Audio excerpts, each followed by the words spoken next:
Միշտ Իրանը բոլոր ժամանակներում ինքը պատվարն է ընդդեմ արևմուտքի, սկսած Մակեդոնացուց մինչև հիմա։ Սա ոչ միայն հոգևոր առաջնորդի, այլ նաև իսլամական հենց առաջնորդի սպանություն էր, արդյոք սա կարող է դառնալ նաև կրոնական պատերազմի սկիզբ եւ կարելի է օրինակ ակնկալել, որ առաջիկայում կլինեն ահաբեկչական գործողություններ։ Այս կամ այն տիպի ջիհադի պարագայում հնարավոր է։ Ի վերջո պատերազմը վերահսկել հնարավոր չէ։ Պատերազմի մասշտաբների մասին երբ խոսում ենք, արդեն իսկ Մերձավոր Արևելքը եռում է։ Իրանը անընդհատ 70 թվականից սկսած շեշտում է, որ սիոնիստական պետությունը պետք է վերացվի։ Բնական է, որ Իսրայելը պետք է մղի գոյության կռիվ, եւ այդ գոյության կռվի ճանապարհին ինքը ոչ մի բան հաշվի չի առնելու։ Ադրբեջանը բավականին կոշտ հայտարարություն տարածեց, չնայած զուգահեռ շնորհակալություն հայտնեց մի շարք երկրների, այդ թվում Հայաստանին։ Ինչ ենք մենք արել, որ դիմաց ստացել ենք շնորհակալություն։ Դա չպետք է լինի ի վնաս Իրանի հետ դիվանագիտության։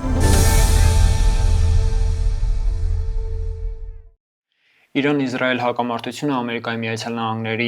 ներգրավվածությամբ շարունակում է լարված պահել տարածաշրջանը։ Թեմայի շուրջ այսօր տաղավարում զրուցելու ենք արևելագետ Արտակ Հովհաննիսյանի հետ։ Բարև Հովհաննիսյան։ Շնորհակալություն մեր հրավերն ընդունելու համար։ Շնորհակալ եմ։ Պարոն Հովհաննիսյան, խոսենք թե այս լարվածությունը ինչ ազդեցություն կարող է ունենալ Հայաստանի ու ողջ տարածաշրջանի վրա։ Տարածաշրջանի վրա, ինչպես տեսնում ենք, բավականին լուրջ ազդեցություն ունի։ Գրեթե բոլոր երկրները այս կամ այն կերպ առնչվում են, եթե նույնիսկ ոչ ռազմական առումով,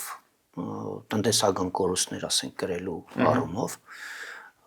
Հայաստանը բնականաբար չի կարող որևէ կերպ առնչություն չունենալ։ Իհարկե, միգուցե այս պահին մենք չենք տեսնում դա, բայց մենք չգիտենք կոնֆլիկտի հետագա խորացման դեպքում ինչ խնդիրների կբախվենք։ Ամենաշատը թերևս նշմարելի կարող է լինել փախստականների խնդիր, եթե մեր հարևան պետությունները Աստված մի արասի մտնեն պատերազմի մեջ, կառաջանա նրանց համար լոգիստիկայի խնդիր, նաև չկառավարվող այսպես կոչված դրոնների, արկերի եւ այլնի խնդիր, ինչը պատերազմների ժամանակ բնական երևույթ է, նաև ինչու՞ չէ մեր տնտեսական խնդիր, որտեղ բավականին լուրջ տնտեսական ցուցանիշ նաև մենք ապահովում ենք, չէ, Իրանի տարածքով եկող առևտրի միջոցով։ Եվ ինչու հատկանշական է հենց հիմա ուղիղ արդեն Ամերիկայի Միացյալ Նահանգների ներգրավվածությունը տեսնում ենք, որովհետև դեռ ամիսներ առաջ էլ մենք տեսանք, որ եղավ հակամարտություն, բայց կանխվեց, չնայած այդ ընթացքում եւս կարևոր դեմքեր Իրանի կողմից զոհվեցին, խոցվեցին ճշգրիտ հարվածների միջոցով։ Ինչու հենց հիմա եւ որն է այս դեպքում Ամերիկայի Միացյալ Նահանգների ուղիղ նպատակը։ Եթե սկզբում նայենք զուտ տակտիկական առումով, ամերիկյան թեկուզ ներքաղաքական խնդիրների առումով աշնան սպասում են ընտրություններ եւ նախագահ Թրամփը կուզենա որոշակի դիվիդենդներ ունենալ այդ առումով։ Սա ամենահասարակ։ Այսինքն խնդիր, որը լուծվում է։ Իսկ ավելի լուրջ եւ ավելի խորքային առումով պետք է հետ գնանք 30-35 տարի առաջ 90-ականների սկիզբ, երբ որ ամերիկյան հայտնի Rand կորպորացիան ընկերությունը մշակել էր նոր մերձավոր արևելքի հայեցակարգը, որտեղ պետությունները պետք է ունենային բոլորովին այլ նշանակություն, սահմաններ եւ այլ կարգավիճակ։ Հիմի մենք տեսնում ենք, որ սկսած Իրաքի դեմ պատերազմից, արաբական գարունով եւ այլն գալիս հասնում ենք ոնց որ թե այդ ծրագրի, այսպես ասած, հանգուցակետին, որն է Իրանը։ Այսինքն սա պատահական չէ, սա Իրանի միջուկային ծրագրի խնդիր չէ։ Իհարկե դա այլ է գործում, բայց նույն կերպ Հյուսիսային Կորեան ունի միջուկային զինանոց, բայց կարծես թե Հյուսիսային Կորեային ոչ մեկ ոչինչ չի ասում, որտեղ Բայց այս թեմայով հենց Իրանը հայտարարություն էր տարածել, որ պատրաստ է չէ դադարեցնելու միջուկային արտադրությունը եւ կոնկրետ նաեւ թույլ տալու, որպեսզի փորձաքննություն անցկացնեն, հասկանալու համար միջուկային զենք դառնալու է թե ոչ։ Թե ոչ։ Դե դրան հետևեց պատասխան, որ չէ, բացարձակ կապիտուլյացիա։ Այսինքն հասկանում ենք, որ Իրանի միջուկային ծրագիրը ավելի քիչ կարևոր է, քան ասենք Իրանի գազը աշխարհում երկրորդը, ծավալներով Իրանի նավթը աշխարհում երրորդը, ծավալներով Իրանի բնական շատ կարևոր աշխարհագրական դիրքը, վերջապես Իրանի ինքնուրույն քաղաքականությունը եւ սրանք են գլխավոր խնդիրները, քան թե միջուկային, ասենք, ծրագրի իրականացումը չենք բացառում, որևէ բան չենք բացառում, բայց կան առաջնահերթությունների հարցեր։ Այս դեպքում առաջնահերթություններից, այսինքն նաև ոնց որ ունեցած այդ բազային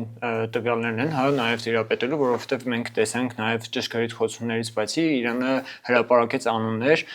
երբ որ հենց դավաճանության դավադրության մասին էին խոսում, այսինքն ոչ այնքան իսրայելական ճշգրիտ հետախուզությունն է աշխատում, քան թե ներքին դավադրությունը նաև։ Այո, միանշանակ է ներքին դավադրությունը, դա ակնառու երևում է եւ ովքեր որ շատ թեքիչ գիտեն Մոսադի գործելակերպը, իրենք կարող են ասել, որ այս լավագույնը աշխարհում հատուկ ծառայություններից մեկը նաեւ գործում է իրեն ճշնամի համարող երկրի ներսում հարկեղած պահին ստանալով տեղեկություններ, ինչու՞ չէ նաև կազմակերպելու դիվերսիաներ, սադրանքներ կամ կազմալուծելու պետական ապարատը, այնպես որ այստեղ միայն արտաքին ճնշումով չէ, ներքին ճնշումով է։ Հիշենք նաև լիբանանյան դեպքերը կապված պեյջերների եւ այլնի հետ, այդ բոլորը հնարավոր չէ առանց հետախուզական ծառայությունների։ Հիշենք իսլամական պետության պատմությունը, որտեղ, այսպես ասած, շատ չագերտավոր ջիհադիստներ իրականում կարող են նաև համագործակցել հատուկ ծառայությունների հետ, այնպես որ բնական գործելակերպ է, ինչը բնորոշ է Իսրայելին։ Եթե օրինակ համեմատենք Ռուսաստան-Ուկրաինա հակամարտության դեպքում, ապա տեսնում ենք, որ դեռևս զոհվածների թվում հաշարժային զինծառայողներ են։ Այս դեպքում մենք տեսնում ենք հենց առաջին դեմքերը, այս դեպքում Խամենեի սպանությունը նաև որպես այդպեսին եթե նայենք, սա ոչ միայն հոգևոր առաջնորդի, այլ նաև իսլամական հենց առաջնորդի սպանություն էր։ Արդյոք սա կարող է դառնալ նաև կրոնական պատերազմի սկիզբ եւ կարելի է օրինակ նախատեսել կամ ակնկալել, որ առաջիկայում կլինեն օրինակ ԱՄՆ-ում կամ այլ երկրներում օրինակ ահաբեկչական գործողություններ։ Եթե նկատի ունենք կրոնական պատերազմ սուննիատավան մամեդականների ներգրավան, իհարկե չէ, որովհետև կա այդ լուրջ հակասությունը սուննի շիա ուղղությունների մեջ, բայց երկրորդ ձեր ասած տարբերակը հայտարարված այս կամ այն տիպի ջիհադի պարագայում հնարավոր է այդ ահաբեկչական գործողությունները, դրանք հետո են հնարավոր, նույնիսկ եթե պատերազմը ավարտվի կամ դադարի, այսինքն ջիհադը ժամկետներ չի նշում։ Ժամկետներ չի նշում, այդ ռեժի գործողություններ կարող են լինել, բայց ինձ թվում է, որ հակառակ կողմը այդ հանգամանքը հնարավորինս հաշվի առնում է կառավարելիության առումով։ Դա չեմ կարծում, թե լուրջ կերպով ազդի ռազմական գործողությունների ընթացքի կամ ելքի վրա։ Եվ խոսեցինք նաև, երբ պատահականորեն արկեր ընկնում են այս կամ այլ երկիր, օրինակ մենք ունեցանք ինֆորմացիա, երբ կոնկրետ Նախիջևանում էր հարված եղել Իրանի կողմից, որի մասին արդեն այսօր նախագահը հայտարարեց, որ դա եղել է ինքնուրույն գործողություն զինվորականների կողմից։ Սա արդարացում է որպես այդպեսին, թե այնուամենայնիվ խոցվել էր բազա, որտեղից Իրանը խոցելի կարող էր դառնալ։ Գիտեք, բոլոր տարբերակները կարող են այսպես ասած գոյություն ունեն այդ իրավունքը, սկսած բազայի տարբերակից վերջացրած հենց ներքին կազմակերպված ուրեմն գործողությունով կարող են լինել նույնիսկ կաշառած որոշակի զինվորականների գործունեության արդյունք, կարող են լինել հատուկ պլանավորված սադրանք, կարող է լինել լրիվ երրորդ կողմի ինչ-ինչ նպատակներ իրականացնելու ուղղված գործողություն, վերջո պատերազմը վերահսկել հնարավոր չէ, բայց մյուս կողմից էլ Իրանի նախագահի թեկուզ այդ ներողության մեջ կարող են տեսնել երկակի ուղերձ։ Կներեք մենք չենք, բայց կարող ենք լինել։ Այսպես էլ կարելի է հասկանալ։ Նախազգուշացում։ Այսպես էլ կարելի է հասկանալ։ Կարող ենք հասկանալ, որ իրոք իրենք ոչ մի կապ կարող է չունենան։ Եվ նաև պատերազմի մասշտաբների մասին երբ խոսում ենք, արդեն իսկ Մերձավոր Արևելքը եռում է այս կրպի մեջ ու անգամ խոսվում են երկրներ, որոնք ուղիղ այդքան էլ կապ չունեն այս ամեն ինչի հետ, բայց կամ բազաներ, այսինքն առնչվում են առնվազն Ամերիկայի Միացյալ Նահանգների բազաների ռազմավարական կետերի հետ, որքանով կարող է շարունակվել այս ցանկը ընդլայնվել կամ ինչ ազդեցություն կարող է ունենալ։ Օրինակ, հենց ենթադրենք Ադրբեջանի մասով, Ադրբեջանը բավականին կոշտ հայտարարություն տարածեց, չնայած զուգահեռ շնորհակալություն հայտնեց մի շարք երկրների, այդ թվում Հայաստանին, մոտեցման համար, բայց այնուամենայնիվ կոշտ էր դեպի Իրան հայտարարությունը, որ մենք եւս պատրաստ ենք արձագանքի։ Եթե այս դեպքում կոնկրետ Ադրբեջանը եւս հակահարված դար, որքանով էր սպասելի, որ Թուրքիան, որպես ավագ եղբայր, կարող է ներգրավված լինել այս գործում, եթե օրինակ մասնագետները ասում են, որ Իսրայել եւ Թուրքիա հարաբերությունները եւս այդքան էլ հարթ չեն։ Ձեր դիտարկման մեջ 3 մաս առանձնացնեմ։ Առաջինը կապված Հայաստանին հայտնած շնորհակալության հետ, անկեղծ ասած, իմ համար գոնե պարզ չի, ինչ ենք մենք արել, որի դիմաց ստացել ենք շնորհակալություն, եթե ասենք թաքուն դիվանագիտության արդյունք է, դեռ պետք է հասկանալ, միգուցե մտահոգություն է հայտնվել մեր կողմից դեպքի առնչությամբ, բայց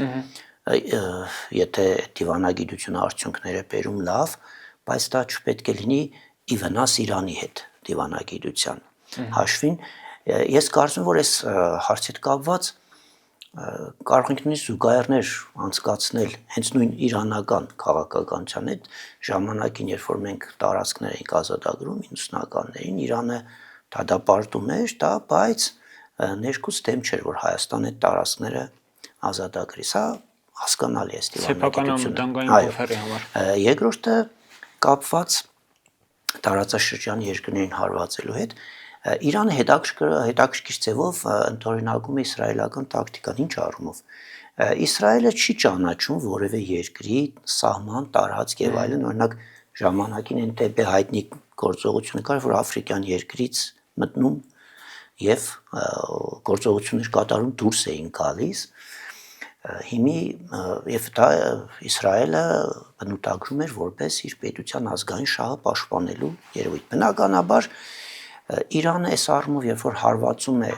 ինքը չի հարվածում այդ երկրներին, ինքը հարվածում այդ երկրներում տեղակայված ամերիկյան բազաներին, բնականաբար այդպես պետք է լինի։ Եթե պատերազմը ինքը չի կարող թույլ տալ, ասենք Իրանի դեմ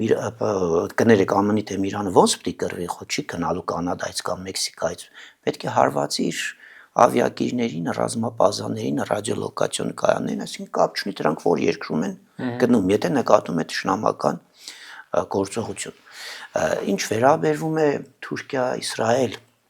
հարաբերություններին, այո, կա մասնագիտական կարծիք, նույնիսկ շատերն ասում են, որ հաջորդը Թուրքիան եւ այլն։ Ես ինքս չեմ կիսում այդ տեսակետը, որտեվ ես եւ Թուրքիան եւ Ադրբեջանը համարում եմ երկրորդ եւ երրորդ հրեական պետություններ։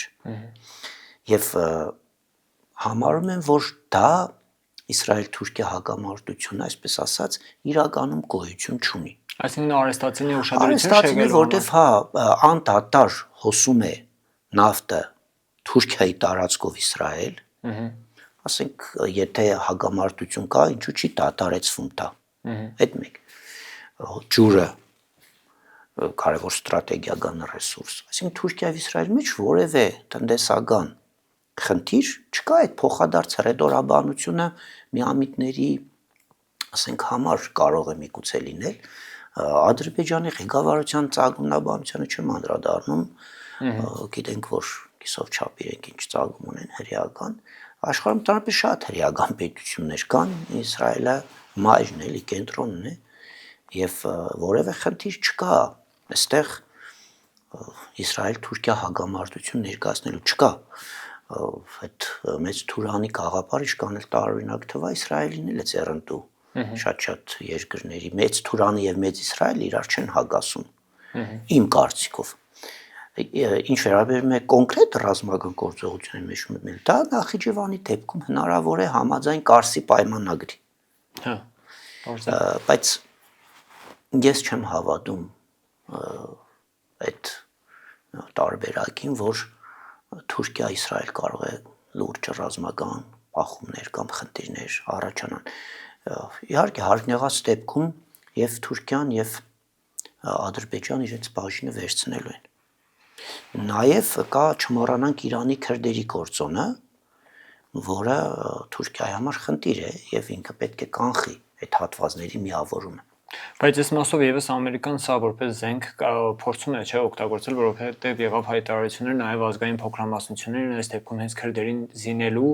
եւ աջակցելու նաեւ ինչ որ ռազմական գործողությունների մեջ, սա որքանով կարող է Իրանի համար խնդիր դառնալ։ Քրդերը զինված են, մենք ուրեմն տեսեք Իրանին հատվածը, որտեղ որ քրդերն են բնակվում, անմիջապես հարևանությամբ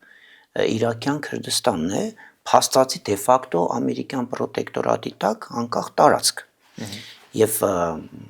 ավելի ուրեմն արևմուտք Ռոժավան էր սիրիական հատվածը, որը կրճատեցին, թողեցին միայն քրդաբնակ։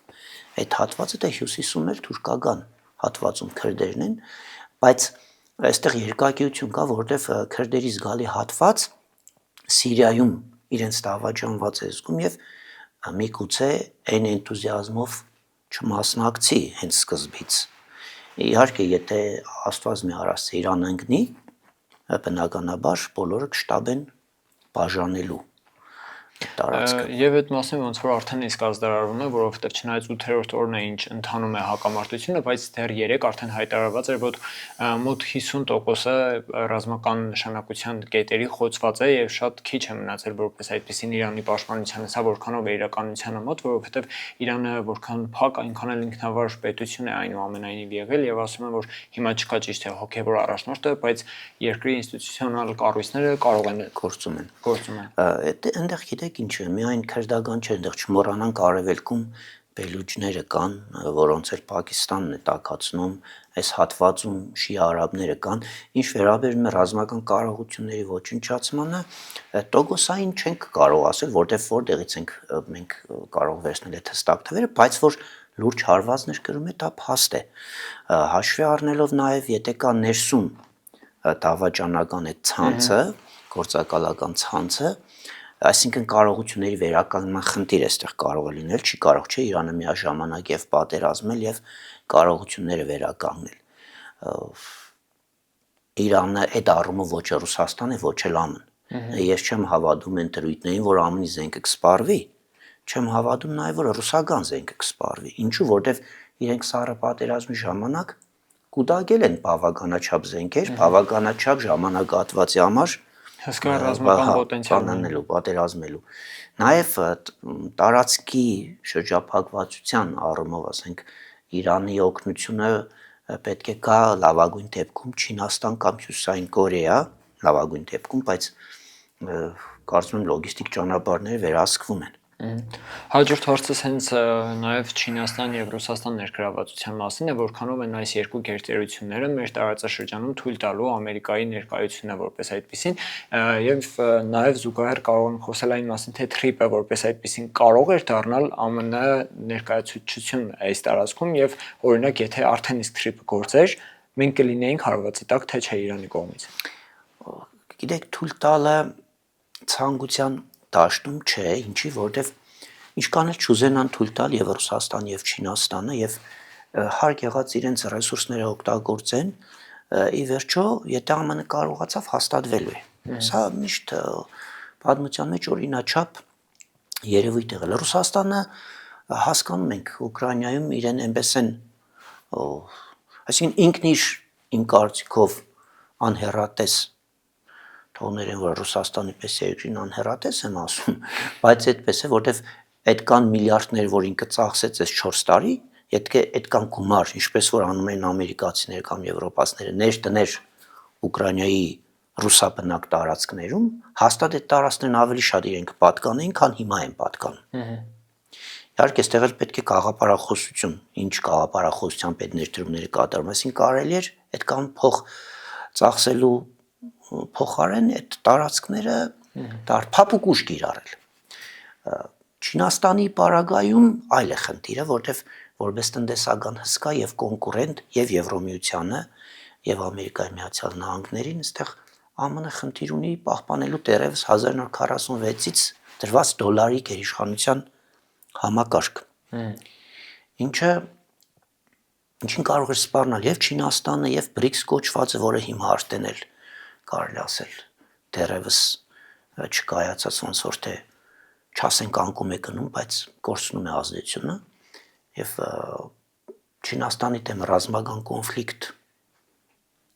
շատ ծախսատար է եւ անհեռանկարային, պետք է տնտեսապես կազմալուծել, ճնշել Չինաստանը, հետագայում նաև այնտեղ է կօգտագործեն ուйղուրական, թուրքական այդ գործոնը, եթե Չինաստանի տնտեսությունը կոլապս ապրի։ Եվ նաև այս ռազմական կոլապսի մասին, եթե խոսենք տարածաշրջանում, բոլորը ոնց որ պատրաստ են, հա, այդ ընդհանուր ավելի մեծ ծավալների հասնող պատերազմին, Ադրբեջանը երբ որ հայտարարել էր ռազմական իրենց ուժերը բանակը ռազմական վիճակի բերելու, Հայաստանում եւս կար լարվածություն, որ գուցե հարձակման ուղղակը լինելու ենք մենք եւ ոչ թե իրենց պաշտպանությունը։ Որքանով է իրատեսական այս լարված փուլում սпасել Ադրբեջանի կողմից հարձակում, մանավանդ այն դեպքում, երբ որ հիմա խաղաղության խաչմերուկն է քննարկվում։ Քննարկվում է, այդ խաչմերուկն էլ է քննարկվում ձեր նախորդ հարցում թրիպի հանգամանքն էլ կար, թե այս պայն ինքը դեռ ընդամենը պրոյեկտ է, այսինքն փաստացի ամերիկյան ներգրավվածություն, այստեղ չկա շեշտվեց, որ դա տնտեսական ծրագիր է, բայց լուրջ էսկալացիաների դեպքում ոչ մեկ դա հաշվի չի առնելու։ Խաղաղության խաչմերուկը ծաղրանքի արժանացավ վերջերս Ադրբեջանի նախագահի կողմից, ասեց, հա Բայդենը կգա ինքն եք դարձնի խաղաղության խաչմերուկը։ Թրիպն էլ դերևս չծնված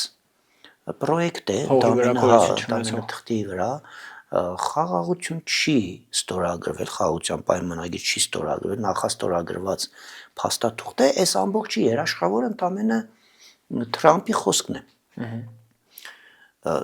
Դեմ չենք, որ այդ խոսքը աշխատի, ասենք հիմի մարդիկ չմտածեն, թե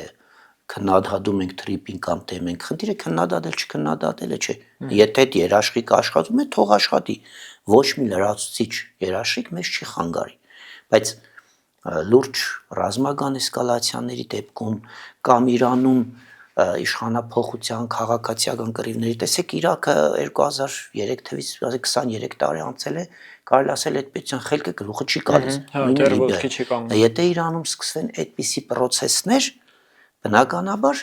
կարող է ինչ-որ մի հատ տերորիստական խումբ ենթադրենք հարձակում կատարել։ Իսլամական պետության ստեղծում ինչպես ստեղծեց, խո դա իրաքյան պաշտոնական բանակը կամ սիրիականը չէր։ Մեկ էլ հանկարծ մի հատ խումբ ի հայտ եկավ, պարզ է որտեղից ու հսկայական տարածքներ գրավեց, խալիֆատ հրճակեց։ Հիմի ինչ ենք մենք միայն մտածում, որ վտանգը անպայման կարող է, ասենք, Ադրբեջանը Նախիջևանից կամ Անգելանից հարձակում գործի, չէ, կարող է այդպիսի սցենարներ կիրառվեն։ Իրենք ընդհանրապես կարող է չխառնվեն։ Մինչև հիմա Թուրքիան պնդում է, որ Սիրիայի հյուսիսում ինքը ոչ մի գործողություն, նույնիսկ հակաաբեկչական գործողություն է, չէ, իրականացում, բայց այդ բոլոր խմբավորումները թուրքական բանակի եւ թուրքական հետախուզության, այսպես ասած, վերահսկողության տակ են։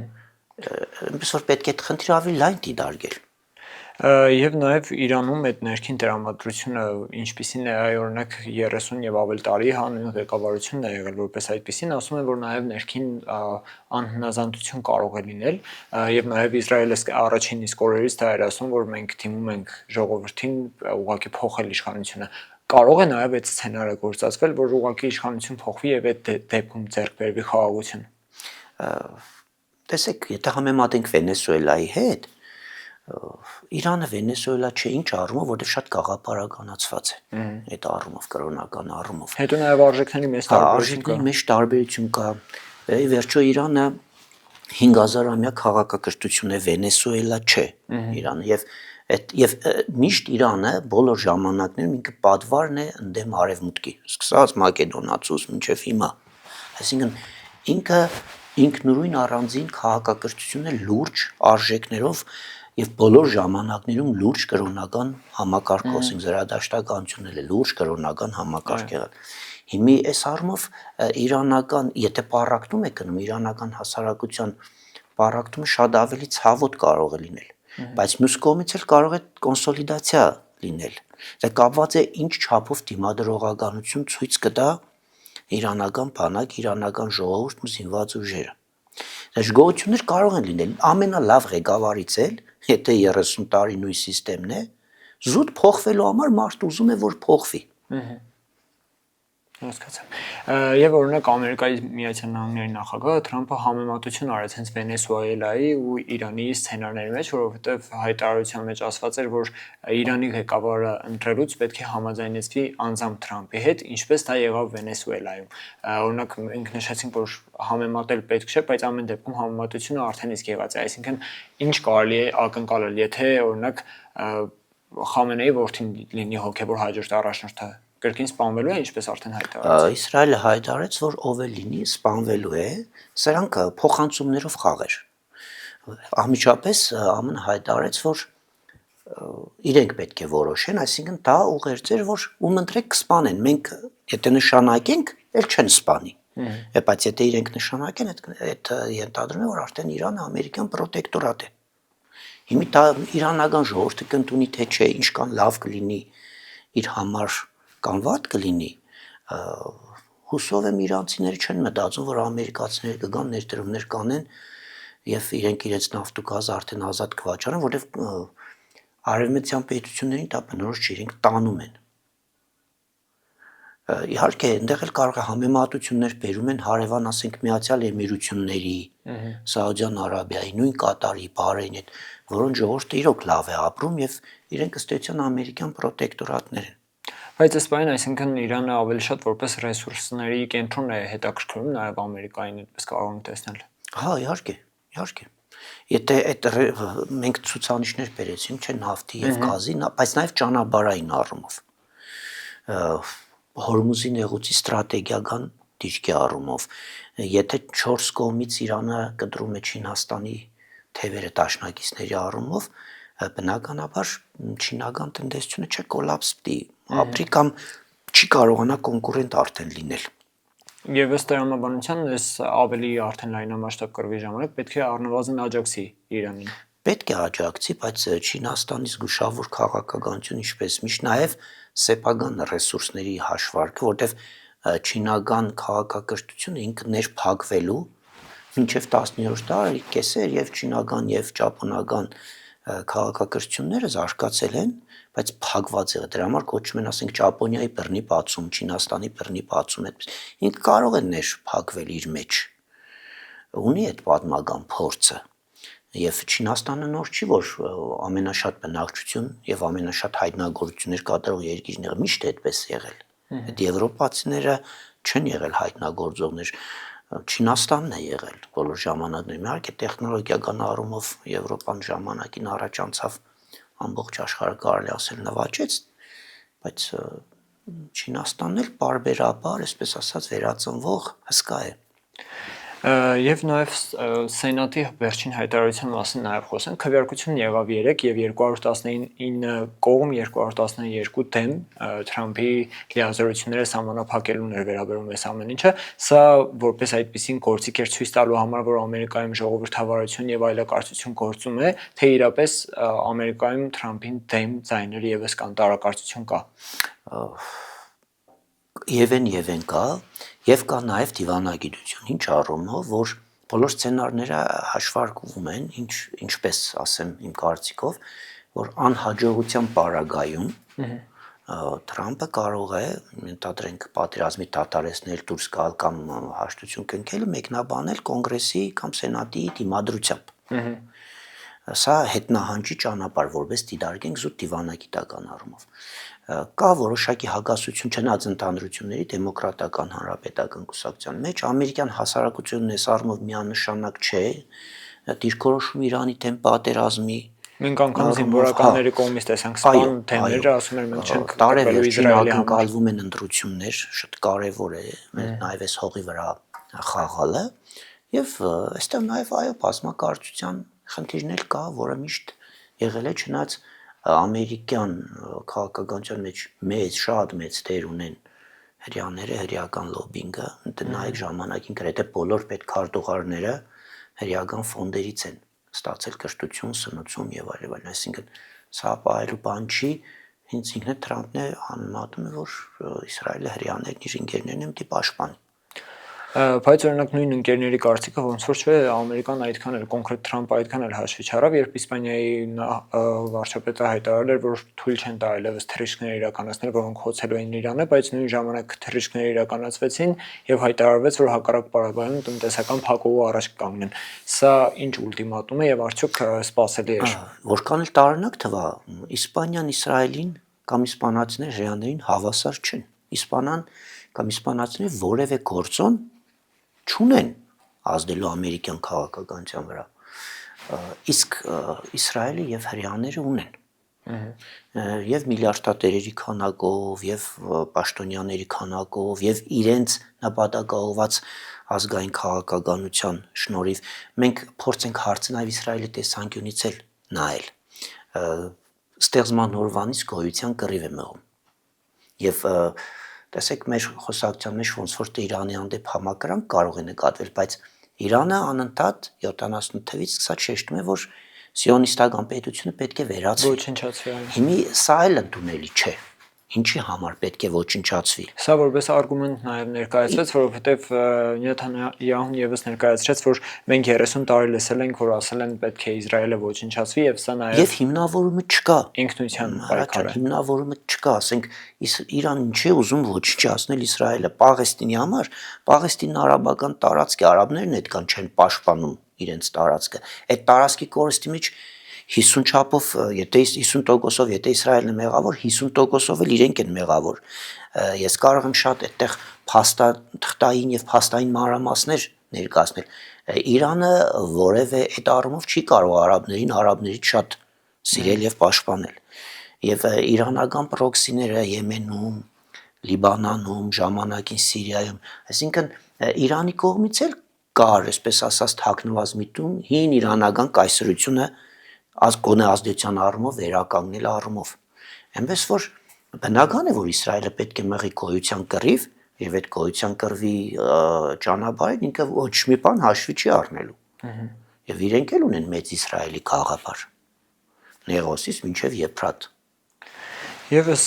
խառը նոր աշխարհակաղակական դասավորումների փուլում ինչպիսին պետք է լինի Հայաստանի արտաքին եւ ներքին պատրաստվածությունը եւ արդյոք դուք տեսնում եք, որ հիմա մենք համապատասխան ձևով պատրաստ ենք իրադարձություններին։ Օրինակ հիմա ընթանում է արդեն իսկ քարոզարշավ пассив կերպով, չնայած ոչ այնքան пассив, լավ էլ ակտիվ ձևով է իրականացվում, եւ արդյոք մենք, ինչպես ասում են, արդեն վաստակել ենք այդ հանգիստ լինելու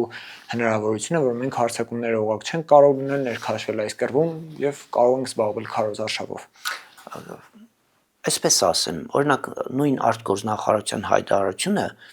առանց պիտակավորումների կամ դիդարգումների լավ թե վատ որոշակի քայլ է, որով մենք հասկանում ենք, որ ինչ-որ բան արվում է։ Հիմա կարող է մեկս համաձայն լինենք, մյուսը համաձայն չլինենք, սա արդեն այլ հարց է։ Բայց մնացած առումներով, եւ սա որևէ մեկին կողմ կամ դեմի խնդիր չէ, առաջ հերթին տնտեսական։ Կա մշակվում է քաղաքականություն, ենթադրենք հայ-իրանական սահմանի փակվելու կամ վտանգավոր դառնալու դեպքում։ Այս մեկ երկրորդը կա որոշակի պետական քաղաքականություն հնարավոր փախստականների հոսքի,